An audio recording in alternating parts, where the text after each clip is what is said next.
All right, welcome back, everyone.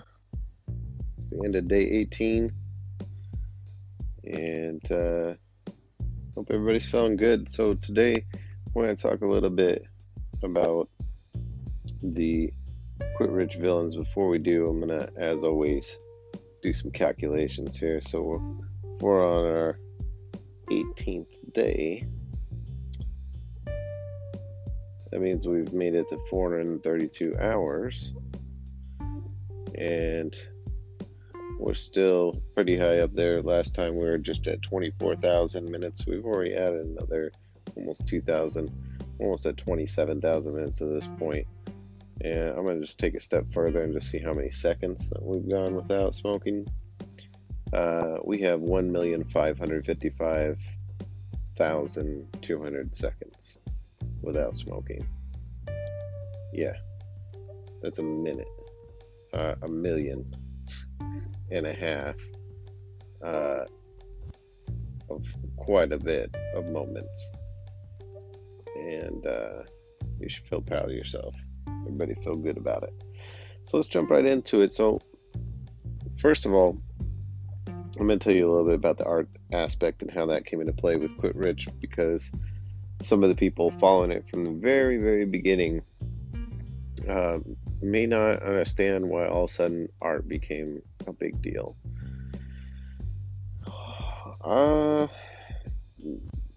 Basically, that came from the struggle of trying to teach something that isn't exactly exciting. If you think about it, math is usually the class that people's eyes glaze over. And I could think of a couple other classes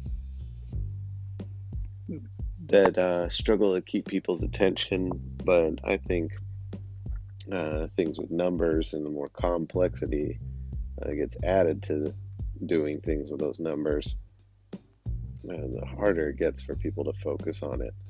It's very easy to lose somebody. It's also exceptionally easy to confuse somebody with arithmetic as well. And when it comes to taking the finance class, I think they put it at the most inappropriate time to teach somebody that. Finance should be taught at a very young age. Young minds are like sponges. They could grasp it if it was taught to them at a young enough age and really broken down for them. But instead, it's taught to us when we're probably the most burnt out from school, and that's mid to late high school. We're trying to get out of the school system, get out of our parents' house at that point, be adults. And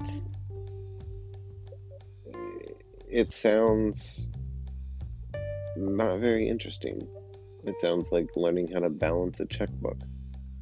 But there are so many more details involved in finance. So when I thought to myself, okay, I want to teach the world what I've learned in the world of finance through getting Series 65 law exam passed and learning just how wealth is built and managed and maintained and cultivated. Trying to teach that to people, I knew it was going to be near impossible. At first, my first attempt to kind of throw concepts out there just to see how people would react to it, it was too many numbers. And I thought that if I gave somebody a large enough number, it would be impactful for them. Like, for instance, a smoker from the time they're 18 to 67, the whole, 1.9 million or whatever it is, spiel. I wanted to see if that would be impactful to people. Because me, as a smoker that smoked for 20 years, when I saw that number, I freaked out. I was like, are you for real? That was a reality for me. Maybe I was naive growing up, but I didn't think that kind of money was obtainable by the average person.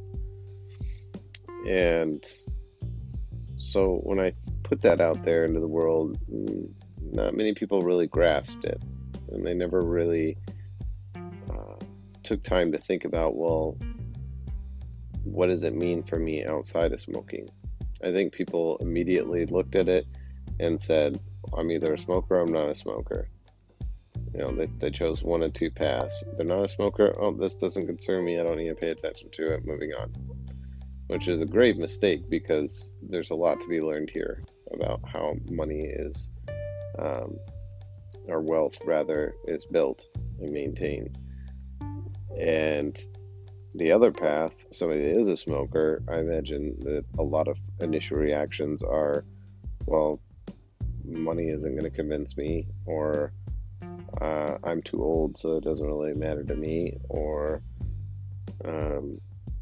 just the typical smoker response, being offended, or don't tell me what to do or not to do. I'm gonna live my life, get over it, quit trying to control everybody, taking over all the smoking spots, kicking us out of your restaurants and bars because you don't want to smell smoke. I understand that. At first, I was a little bit upset that it got removed from bars, but being inside an indoor place, I think it's a plane ride that really did it for me, actually. Sitting inside a plane and just realizing, oh my God, there used to be a half dozen people to a dozen people, if not the entire plane, smoking on however long this flight is. And we're just nonstop breathing that air in and out, in and out, in and out. So, yeah, I'm kind of grateful that there's restrictions on that. Anyways, back to the story. I knew that in order to really engage my audience, get them to understand things that I was trying to explain, I wanted to tell a story. And I'm tapping into basically the most archaic version of our teaching as human beings. We passed wisdom on through storytelling and songs. And so I decided that I wanted to tell a story, and I started brainstorming about the different characters I would like to have in the story. I knew I wanted to have a piggy bank, and initially I thought that I was going to have the piggy bank be like a hero character. And I had concept work done where they were in a superhero cape and kind of had an outfit, and they would kind of a crime fighter of sorts, but as a piggy bank, that was an idea, but ended up deciding that whatever features I put on that piggy bank, there will be a disconnect between the audience and the pig somewhere down the road. Or if I made the main character something other than that, there would be a disconnect somewhere. Well, if I made him a boy, then the girls would feel left out. If I made him black, then the white people would feel left out. Or if I made him black, or made him white, the black people would feel left out. If I made him American, then everybody else would feel left out, and so on and so on and so forth. It's really hard to create a character that everyone can say, that's my guy. So I decided, heck, let's make it really, really fun and make it really, really honest and break the fourth wall and make the user the main character, the protagonist, and the hero. After all, the information that we're going to be giving with Quit Rich is, in fact, education that is either going to be put to use or not by the user themselves. So they are in charge of really how the story goes.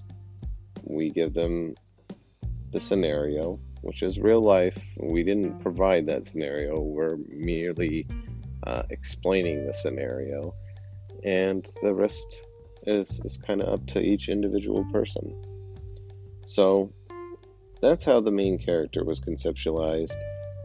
Tomorrow, I'll tell you how the villains were brought up.